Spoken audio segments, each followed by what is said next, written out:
cold was not a detail of the landscape, it was the judge. In the Rocky Mountains between 1820 and 1840, winter lasted 7 months.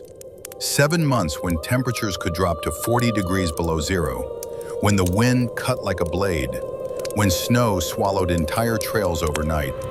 These men did not defeat winter, they learned how not to die in it. And every man who ignored these rules ended the same way. Historical context. At the end of the 19th century, thousands of men entered the Rocky Mountains of America in search of beaver pelts. Lone hunters, adventurers, fugitives, men who chose to live where no civilization existed. No cities, no doctors, no rescue. The nearest outpost could be 300 kilometers away, and in winter that distance became impassable. Everything here comes from real diaries and documented accounts by men such as Jim Bridger, Jedediah Smith, Osborne Russell, Meek, and Thomas Fitzpatrick. Men who wrote about what they saw, about what they survived, and about what they lost.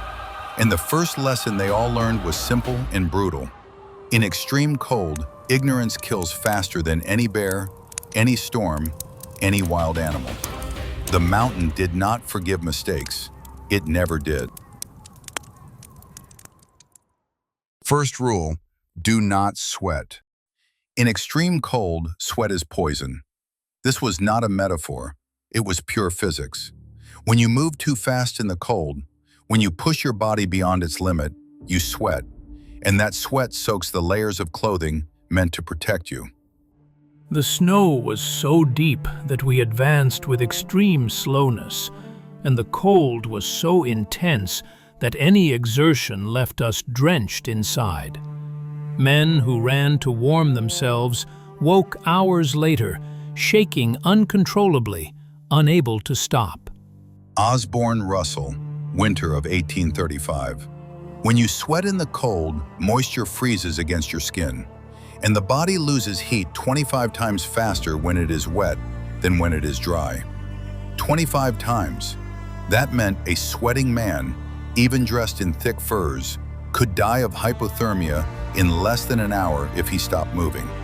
And in the mountain winter, you had to stop, to eat, to make camp, to rest. So they learned not to run, not to rush, to measure every movement as if carrying water in a cup filled to the brim. They moved slowly, breathed deep and controlled, stopped whenever they felt their bodies overheating, adjusted layers, opened coats to let vapor escape before it turned into ice. Every step was a conscious decision, because a mistake in this rule did not kill you immediately. It killed you 3 hours later, when you were already too far to turn back. Control defeated strength, always, in every situation, without exception. Second rule, layers and insulation. Proper clothing was essential. It was not style, it was survival engineering. Mountain men did not wear just one heavy coat. They wore layers, many layers, each with a specific function. First layer, wool, always wool, never cotton, because wool still insulates when wet. Wet cotton kills. Second layer, leather or more wool, something that blocked the wind without trapping moisture. Third layer, buffalo or bear hides, thick, heavy, tied with rawhide straps at the wrists and neck to keep cold air from entering. We are comfortably situated with thick blankets and a good supply of dry wood. The ground is lined with pine branches to insulate us from the snow. Without this, the cold from the ground would draw all the heat from our bodies while we slept. Jim Clyman, January 1824. Here is what most people do not know. The cold does not come only from the air, it comes from the ground. Frozen ground is a heat sink. It pulls heat from your body through direct conduction. You can be wearing 10 layers, but if you lie directly on snow, you will wake up shaking, if you wake up at all. That is why before sleeping, they line the ground. First with pine or fir branches, then with hides. They created an air barrier between the body and the soil. That barrier saved lives. Losing heat through the base during the night meant waking weak, disoriented, unable to make good decisions. And in the mountain winter, one bad decision in the morning put you on a one-way trail. So they insulated everything: the ground, the feet, the hands, the neck. Nothing was left exposed. Third rule: feet are life. You could lose many things in winter and still survive. Supplies, direction, even a few fingers, but not your feet, never your feet. I crossed the icy creek without realizing the water had completely soaked my moccasins. I kept walking because I had to reach camp before nightfall. The next morning, my feet were black up to the ankles. The pain was unbearable. It took me 3 weeks to walk again. Thomas Fitzpatrick, February 1832. Wet feet in extreme cold were a sentence. Fabric froze, circulation stopped, and frostbite began. First you lost feeling, then the skin turned white, then blue, then black. And when it turned black, the tissue was dead. There was no return. Men who lost their feet in the middle of winter could not hunt, could not fetch water, could not maintain the fire. They depended entirely on others, and in the worst cases, they died weeks later from infection or gangrene. That is why mountain men treated their feet as an absolute priority. They changed the dry grass inside their moccasins 2, 3, sometimes 4 times a day. The grass absorbed sweat and created insulation. When it became damp, it lost its function, so they replaced it. Never, under any circumstance, did they sleep with wet feet. If the moccasins were damp, they dried them near the fire before sleeping, even if it took hours, even if they were exhausted. They massaged their feet every night, checked color, checked temperature. At the first signs of numbness, they acted immediately, and they avoided standing still, because in the cold, movement is circulation, and circulation is life. Losing your feet was not just an injury, it was the end. Fourth rule: fire and camp. Fire was the difference between waking up the next day or never waking again. Choosing a campsite might seem simple to a beginner. To mountain men, it was pure science. First, they analyzed the wind. Strong wind extinguished fire. Second, they looked for natural protection: large rocks, dense trees, anything that blocked wind and reflected heat back toward the camp. Third, they checked for dry firewood. Not green wood, not wet branches, dry wood, because wet wood produced smoke, not heat. We camped in a miserable place, without proper wood or nearby water. We spent the entire night feeding a weak fire that barely kept the freezing at bay. 2 men were burned by standing too close to the flames in a desperate attempt to warm themselves. By morning, one of them could no longer close his hands. Jedediah Smith, December 1826. A bad campsite meant a poor night's sleep. It meant waking exhausted, with less energy to face the next day. And in winter, accumulated exhaustion killed as surely as the cold. So they chose carefully, spent whatever time was necessary finding the right spot. And once they did, they prepared everything before nightfall. They gathered enough wood for the entire night, sorted it by size: twigs to start, medium branches to maintain, thick logs to last. They slept in shifts to feed the fire, because letting the fire die was letting death enter. And before sleeping, always without exception, they stored embers in a metal container. Embers protected from wind and snow, because in the morning, those embers could quickly relight the fire. Starting a fire from scratch in freezing wind with numb hands could take more than an hour. Fire was not a luxury.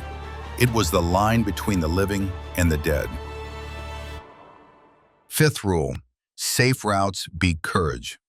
On the frontier, too much courage killed. Unnecessary boldness killed. Trying to be a hero killed. Leaving the beaten trail meant sinking waist-deep into the snow. With every step, you sank. With every step, you had to fight your way free. No man could walk more than 100 meters like that without stopping, completely exhausted and soaked with sweat. And sweat, as we already knew, was poison. Joe Meek, winter of 1829. Mountain men repeated what worked. They used the same trails, the same campsites, the same hunting routes. They did not improvise, did not test shortcuts in the middle of winter, did not try to save time by risking unknown paths. In extreme cold, creativity cost energy, and energy was life. Imagine walking on a packed trail. The snow is compressed. You move at a steady pace. Your breathing is controlled. You are not sweating. Now imagine deciding to cut across. You leave the trail, sink to your knees, to your waist. You must lift your legs with force at every step. Your heart races. You begin to sweat. Your clothes grow damp inside. And now you must decide, return to the trail and admit the mistake, or keep pushing and risk everything. Experienced men never reach that point. They followed the same patterns, woke at the same hour, made the same checks, ate at the same intervals, because routine removes decisions. And decisions under pressure, in the cold, with a tired body and mind, are usually bad decisions. Simplicity beat boldness. Mountain cemeteries were full of brave men. Survivors were the disciplined ones. The final enemy, the mind. The cold also attacked the mind, and that was the enemy you could not see coming. The silence here is like the night of death. I can go days, sometimes weeks, without hearing a human voice. At times, I forget the sound of my own speech. The mountains return only the wind. Always the wind. Osborne Russell, February 1837. Winter solitude in the mountains did not arrive all at once. It crept in, slowly, like the cold, like snow that accumulates invisible flakes until it buries an entire cabin. Day after day of silence, of seeing only white, of performing the same tasks in the same order. Cut wood, feed the fire, check traps, return, eat, sleep, wake, repeat. No conversations, no novelty, no new stimuli, just constant repetition in endless white. And the human mind was not built for that. We were built to live in communities. Prolonged solitude corrodes sanity slowly. Men began talking to themselves, seeing things that were not there, making irrational decisions, simply giving up. Because in extreme cold, when you are alone, when night lasts 16 hours and silence is absolute, the mind can become your worst enemy. They fought this with rigid routine, woke at the same time, performed the same tasks even when they seemed unnecessary. They kept the mind occupied with what was predictable. Some wrote diaries, letters that would never be sent, lists of things to do in the spring, anything to keep the brain working. Others sang, prayed, talked aloud just to hear a human voice, even if it was their own. Because they understood one fundamental truth: in the mountain winter, when the mind gives up, the body follows soon after. The cold killed the body, but the mind decided whether you fought or surrendered. And these were the rules. Do not sweat. Proper layers. Protect the feet. Choose camp wisely. Safe routes over boldness. And keep the mind steady. 6 rules, simple on paper, brutal in execution. These men did not survive because they were merely strong. Raw strength meant little in the mountains. They survived because they were disciplined, because they followed the rules even when exhausted, even when it seemed pointless, even when the mind screamed to quit. In the end, the Rocky Mountain winter did not test muscles alone. It tested the ability to keep doing the right thing when everything inside you wanted to stop. Those who survived were not heroes. They were ordinary men who understood one simple truth. On the frontier, you either adapted to the mountain's rules or you disappeared. And the mountain did not care which one you chose.